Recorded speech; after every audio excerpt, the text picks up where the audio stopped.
제가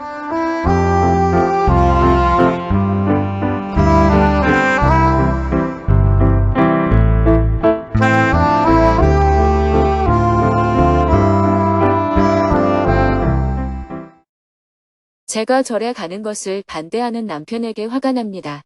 2026년 1월 3일 중국 출장 1일째.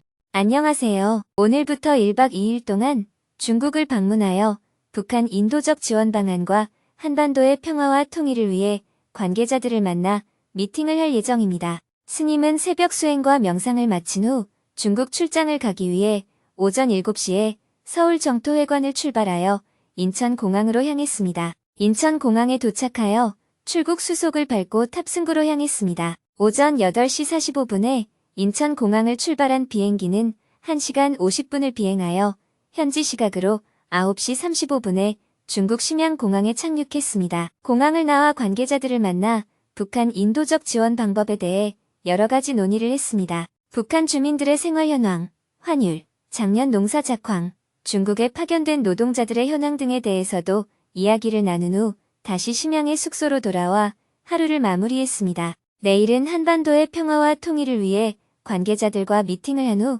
심양공항을 출발하여 한국 인천공항으로 귀국할 예정입니다. 오늘은 법문이 없었기 때문에 엊그제 2일 금요직문직설 생방송에서 질문자와 스님이 나눈 대화 내용을 소개하며 글을 마칩니다. 제가 절에 가는 것을 반대하는 남편에게 화가 납니다. 저는 남편이 제가 절에 가는 것을 매우 싫어해서 갈등을 겪고 있습니다. 남편이 절에 가지 말라고 하면 네 알겠습니다 하고 절에 다녀와서는 죄송합니다 라고 합니다. 그러면 남편은 죄송할 짓을 왜 계속하느냐면서 화와 깊은 한숨을 내쉬며 불편한 감정을 드러냅니다. 때로는 아예 말하지 않을 때도 있습니다. 저는 절에 다니는 것이 잘못이라고 생각하지 않기에 이런 반응을 볼 때마다 화가 올라오고 남편이 이렇게까지 싫어하는지 이해가 안 됩니다. 스님께 배운 대로 남편에게 고맙습니다 하고 내 마음을 돌려보려 하지만 그 마음이 오래 지속되지는 않습니다. 더 깊이 살펴보니 남편을 충분히 이해하지 못하면서도 한편으로는 온전히 이해받고 싶어하는 마음이 크고 나는 당신을 이해해주는데 당신은 왜 이거 하나 이해해주지 못하느냐 하는 기대와 서운함도 있습니다. 이런 상황에서 저는 어떤 마음가짐으로 남편을 대하고 제 마음을 다스려야 할까요? 제가 놓친 것이 무엇인지 궁금합니다. 가슴이 굉장히 답답합니다. 제가 정신을 차릴 수 있게 알려주시면 고맙겠습니다. 질문자는 절에 가고 싶고 남편은 절에 가는 걸 싫어해서 기분 나빠하네요. 질문자가 절에 간다고 남편이 기분 나빠하는 거나 남편이 기분 나빠하는 걸 보고 질문자가 기분 나빠하는 거나 마찬가지 아닌가요? 네, 맞네요.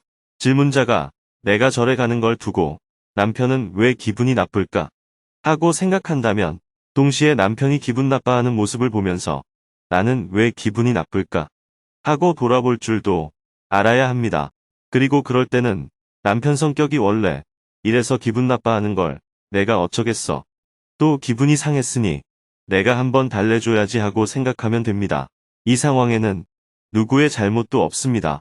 질문자는 절에 가고 싶을 뿐이고 남편은 그것이 싫을 뿐인데 그 자체가 문제가 되는 것은 아닙니다. 질문자는 남편의 노예가 아니므로 남편이 시키는 대로 모두 따를 수는 없습니다. 그렇다고 부부로 살면서 질문자 마음대로만 할 수도 없겠지요. 부부이기 때문에 때로는 서로 맞추며 살아야 하고 또 질문자가 노예가 아닌 이상 때로는 자신이 하고 싶은 일을 하며 사는 것, 그것이 바로 인생입니다. 남편이 가지 마라 하면 네 알겠습니다 하고 안 가면 됩니다. 또 남편이 그렇게 말해도 꼭 가야 할 일이 있다면 가면 됩니다. 다녀온 뒤 남편이 기분 나빠한다면 죄송합니다 하고 넘어가면 되고 남편이 말을 하지 않으면 며칠 기다리면 됩니다. 그것이 너무 불편하게 느껴진다면 다음에는 절에 가지 않으면 되고요. 여기서 가장 큰 문제는 남편이 기분 나빠하는 모습을 보고 질문자가 화를 낸다는 점입니다. 남편이 기분 나빠하는 것은 어찌 보면 너무도 당연한 일인데 왜 그것에 화가 나는지 돌아볼 필요가 있습니다. 질문자는 절에 다녀오면 남편이 기분 나빠하고 말을 하지 않거나 화를 낼 것을 이미 알고서 다녀온 것 아닙니까? 미리 짐작했다면 남편이 화를 내면 아 화를 내는구나 하고 기분 나빠하면 기분이 나쁜 상태구나 하면서 그저 알아차리고 평정심을 유지하면 됩니다. 더 나아가 그것을 이해하고 미안해요. 기분 나빴죠? 대신 내가 맛있는 거 해줄게요. 하며 달래줄 수도 있겠지요. 만약 그렇게 하는 것이 싫다면 그 다음에는 절에 가지 않으면 됩니다. 절에는 가고 싶은데요. 그럼 가면 되지요. 남편한테는 정도껏 하지 이런 마음이 들고 너무 더럽고 치사해서 말하기가 어려워요. 그것이 바로 잘못된 생각이라는 것입니다. 질문자가 절에 가고 싶은 마음이나 남편이 절에 가는 것을 싫어하는 마음이나 본질적으로는 사람 마음으로서 똑같습니다. 내가 고양이를 좋아하지만 다른 사람은 고양이를 싫어할 수도 있고 내가 개를 좋아해도 누군가는 개를 싫어할 수 있으며 내가 골프를 치러 가고 싶어도 다른 사람은 골프 치는 것을 달가워하지 않을 수 있습니다. 이와 마찬가지로 질문자가 절에 가고 싶은 마음이나 남편이 절에 가는 것을 싫어하는 마음은 어느 쪽이 더 옳고 그르다고 할 문제가 아니라 그저 서로 다른 마음일 뿐입니다. 그런데 질문자는 자신이 좋아하는 것은 옳고 남편이 싫어하는 것은 잘못되었다고 여기기 때문에 문제가 생깁니다. 비유하자면 본인이 고양이를 좋아하는 것은 너무도 당연하게 여기면서 동물을 사랑해야지 라고 요구하는 반면 남편이 동물을 싫어하는 것은 곧바로 동물 학대다 라고 단정해버리는 것과 같습니다. 질문자가 소고기를 먹는 것은 정당하다고 생각하면서 남편이 개고기를 먹는 것은 나쁘다고 여기는 것과도 다르지 않습니다. 실제로 서양 사람들은 소고기나 돼지고기는 먹으면서 한국 사람들이 개고기를 먹는 것에 대해서는 비난하곤 하는데 이런 사고방식 또한 옳지 않습니다. 그저 고기를 먹는 습관이 서로 다르구나 하고 보면 될 일입니다. 질문자가 하는 것은 옳고 남편이 하는 것은 틀렸다고 생각하기 때문에 화가 나는 것입니다. 그렇다고 해서 남편이 하는 것이 옳고 내가 하는 것이 틀렸다는 뜻도 아닙니다. 옳고 그름의 문제가 아니라 서로 다를 뿐입니다. 질문자는 절에 가고 싶어 하지만 모든 사람이 다 절에 가고 싶어 하는 것은 아닙니다. 남편과 같은 사람은 쓸데없이 절에 뭐 하러 가느냐 하고 생각할 수도 있습니다. 어떤 이는 부처가 절에 있느냐 내가 바로 부처다라고 말하기도 하고 또 어떤 이는 절에 있는 부처는 돌에 불과하지 그게 무슨 부처냐 살아있는 사람이 부처다. 경을 읽어보면 사람을 부처라 하지 않느냐라는 논리를 내세우기도 합니다. 질문자는 불교를 좋아하지만 한편에서는 불교는 사탄을 믿는 종교이며 우상 숭배다라고 주장하는 사람도 있는 법입니다. 남편은 그렇게까지 강하게 주장하는 것도 아니고 그저 절에 안 갔으면 좋겠다고 말하는 정도에 불과합니다. 부부로 함께 살아가는데 남편이 가지 않았으면 좋겠다고 하면 안 갈 수도 있는 일입니다. 질문자는 고양이를 드리고 싶어도 남편이 싫어하면 드리지 않을 수 있고 개를 키우고 싶어도 남편이 싫어하면 키우지 않을 수 있지 않습니까? 이와 마찬가지로 질문자는 절에 가고 싶지만 남편이 그것을 싫어한다면 가지 않을 수도 있는 것입니다. 결혼을 했다고 해서 내가 남편의 노예가 되는 것은 아니니 남편이 싫어하더라도 절에 갈 수는 있습니다.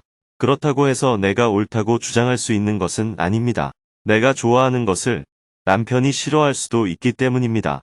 남편이 절에 가는 것을 싫어하니 그에 맞춰 절에 가지 않을 수도 있고 남편이 싫어하더라도 절에 가는 것이 나쁜 일은 아니므로 갈 수도 있는 것입니다. 결국 선택의 문제이지 옳고 그름의 문제가 아닙니다. 그러나 남편에게 싫어하지 말라고 요구할 수는 없습니다.